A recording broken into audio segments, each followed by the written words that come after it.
So this is our final video on regulation slash deregulation of business.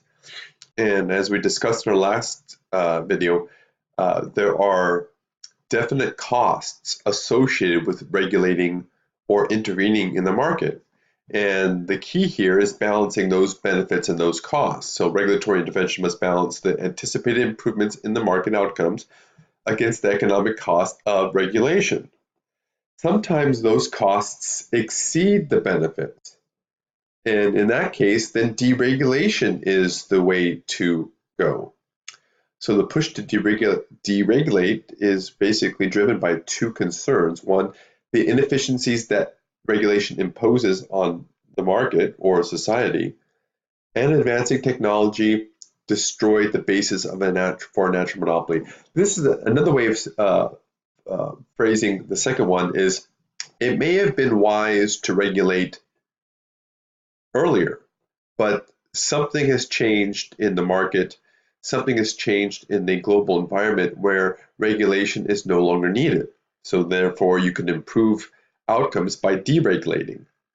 And over the years, we've had many regulatory laws, antitrust laws enacted in the United States, going all the way back to 1890 with the Sherman Act, which was a big one.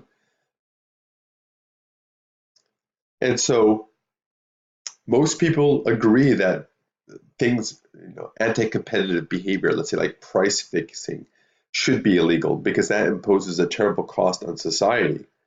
And some economists are concerned that you may go too far when you're trying to correct for market failure. So in other words, if the government goes too far and creates secondary issues, you could have actually on net harmful effects.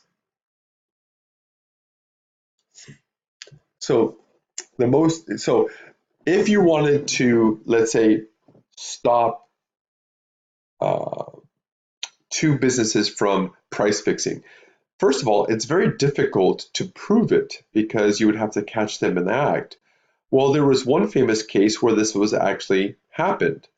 There were two CEOs of two airlines, a Robert Crandall, president of American Airlines, and Howard Putnam, president of an airline that's now defunct called Braniff Airlines.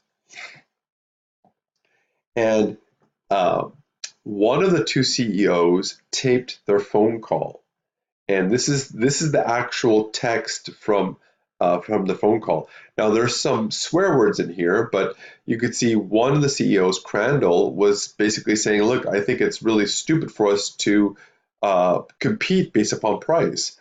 And he says, "I have a suggestion for you: raise your fares 20%, and I'll raise mine the next morning." And the CEO who was taping the phone call said basically, "We can't talk about price fixing over the phone or at all." And Crandall says, "Well, baloney." Well, he used more colorful language than that. "We can talk about anything we want to talk about." Well, the bad news for Mr. Crandall was that Putnam was recording the phone call, and he turned over this tape to the Department of Justice. And Mr. Crandall was arrested as a result. You don't always get these types of smoking gun evidence in price fixing. Price fixing can be very difficult to prove, but most people would agree you want the government to step in and prevent this type of behavior. Now, in one instance where it made sense to regulate railroads, because railroads in the late 1800s was the lifeblood of the American economy, and this is how you transported cargo. There was virtually no other way of doing it. And the people who owned the railroads, Vanderbilt was a big railroad industrialist. They had such control over the overall economy that the government stepped in to try to break up the monopolies and regulate their behavior. So the Interstate Commerce and Commission Act was created in 1887 to limit the monopolistic exploitation of the railroad. And they wanted to assure them a fair profit. But over time, the need for regulation dropped because you had buses, trucks, subways, airplanes, pipelines. You had alternative modes of transportation, and that made railroad regulatory options or regulations obsolete. So then, fast forward almost 100 years later, you had the Railroad Revitalization and Regulatory Reform Act of 1976 and the Staggers Rail Act of 1980, and that granted railroads much greater freedom to basically adapt their prices and change their services based upon demand. And railroad companies use that flexibility to increase their share of freight traffic. The railroads prospered, and by reconfiguring routes, services, cutting operating costs. So in other words, they improved their efficiencies.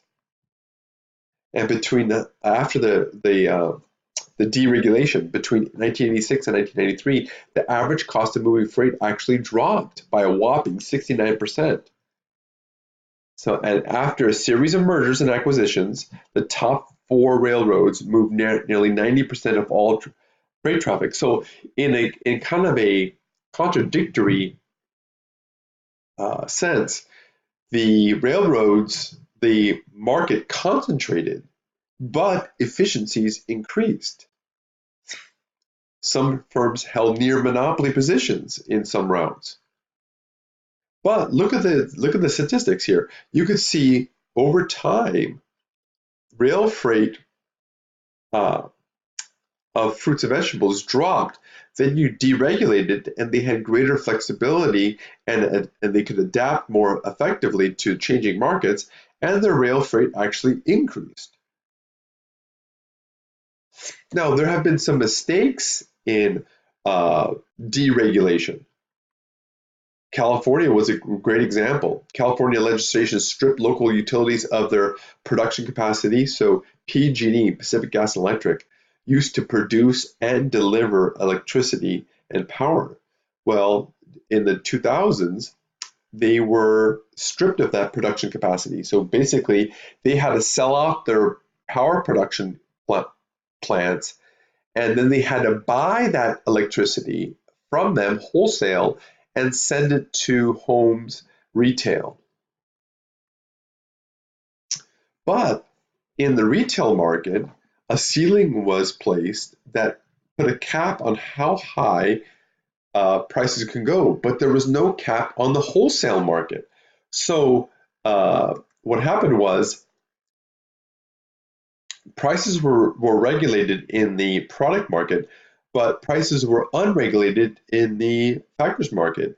And there were some unscrupulous players in the wholesale market. One of them was a company called Enron that tried to create artificial shortages in the factors market, driving up the price that PG&E had to pay them, but PG&E couldn't pass those higher costs on to consumers because of price regulation in the product market.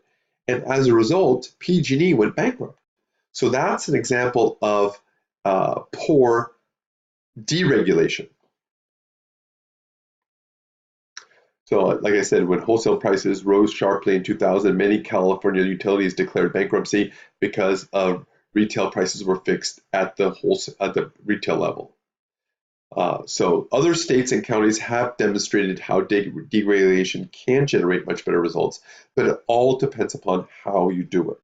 So again, it's about balancing the costs of regulation, the benefits of deregulation, and so on.